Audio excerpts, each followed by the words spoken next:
It's been 4 years since the controversial release of The Last of Us Part 2, the highly anticipated sequel to the 2013 original. Having played the classic PS3 title, I was eager to board that hype train, but for whatever reason, I was never able to quite catch up to it, ending up missing it entirely. After hearing the mixed reception to the game, I eventually gave up on it and moved on to other things, yet still managed to avoid spoilers all of these years, as I always consider this game to be on my list of to be played. Now this year, Naughty Dog announced a remaster of the game, similar to the PS5 remake of the first. This presented an opportunity for me to finally play what is hoped to be the definitive version of the game. So that is what I spent 18-ish hours doing, and which is why I'm making this video. So is this version of the game how newcomers should experience it?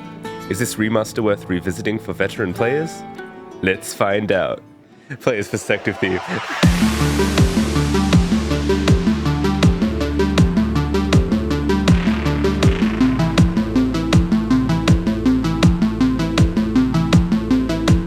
Player's perspective, y'all should check this. We review games, that's our objective. Big PP, small PP, these people need me. Should you get this game only with our guarantee? Check with us before your shopping spree. Valued critique and criticism without any bias or favoritism. Hey yo, this PP ain't no micro. Without further ado, let's get into the show.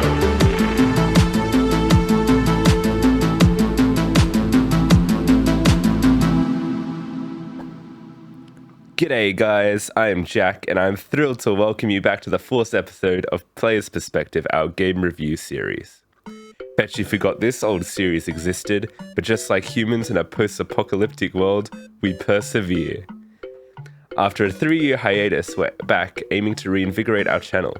In this episode, we'll be delving into The Last of Us Part 2 Remastered, released on January 19th and developed by Naughty Dog exclusively for the PS5. I'll be covering the main aspects of the repackage, the story mode, the no return mode, and some behind the scenes content. The focal point of the remaster, just like in the 2020 version, is the story, and it happens to be one of the most divisive aspects, so let's start out with the positives. The visuals are a standout feature, originally a showcase during the last days of the PS4 era. They now appear even more spectacular on the PS5. From post-apocalyptic cityscapes to dense jungles and flowing waters, the graphical detail is truly impressive. The character models and animations, complemented by top-tier voice acting and motion capture, rank among the best in the industry. The sound design further adds to the immersive experience, particularly in encounters with the terrifying clickers. The remaster allows every aspect of the presentation to shine brighter than ever before. Another aspect I personally enjoyed was the gameplay, which I felt was a step up from the original. My least favorite aspect of the first game was the actual gameplay, which seemed pretty basic and unsatisfying, especially in terms of the combat. The sequel introduces more opportunities when approaching these combat encounters, while retaining elements of the survival, scavenging, traversal, and frequent firefights, but with a broader range of choices.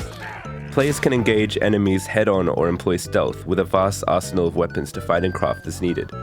The addition of the prone feature enhances stealth and traversal, allowing players to lie in tall grass or crawl through small spaces.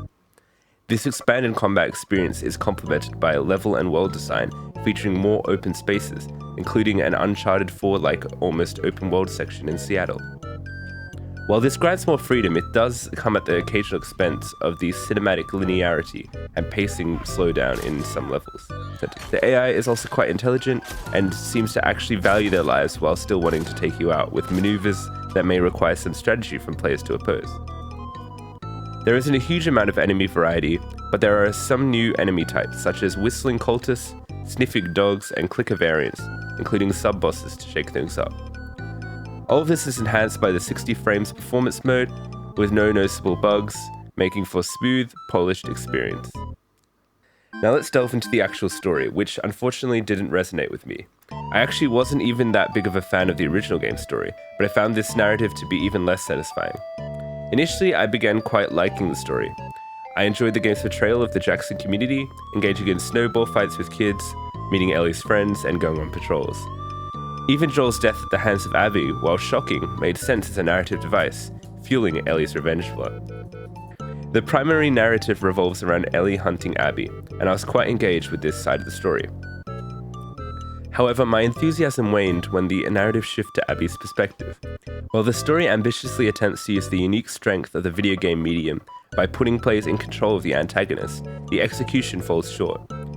Abby's character failed to resonate with me, and the attempt to make her into a Joel-like figure with a violent past adopting a kid and seeking redemption felt forced.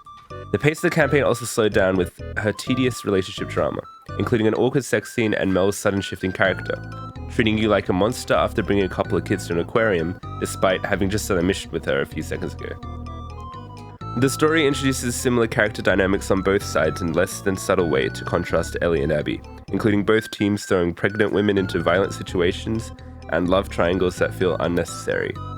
But the game clearly decides which side of the coin is more morally apprehensive. The attempt to vilify Ellie by having her kill Abby's friends, including the pregnant Mel, while Abby spares Dina, seems contrived. She also kills dogs, whereas Abby pats dogs, and Abby spares Ellie's life after an awful boss fight instead of seeking vengeance for the murder of her party. This culminates in a role reversal of Joel's death scene.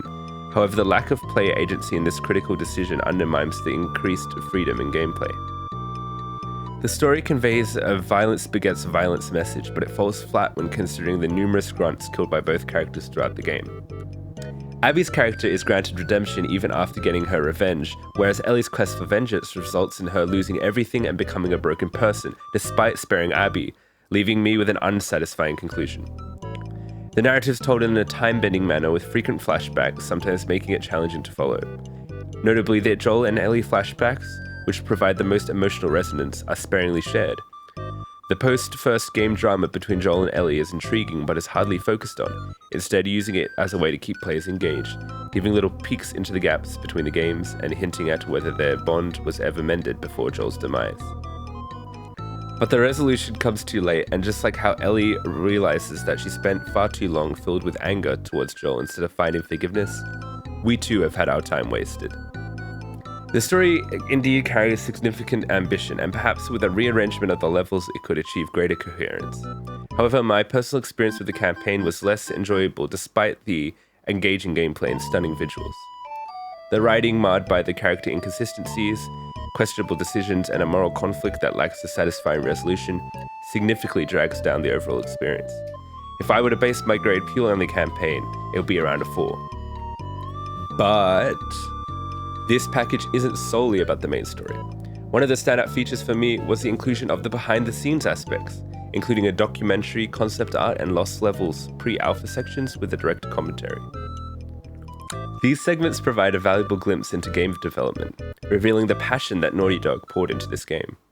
Despite my personal gripes with the narrative, the dedication and commitment of the developers shine through in these elements. The Lost Levels are particularly noteworthy, offering insights into the creative process and should not be missed.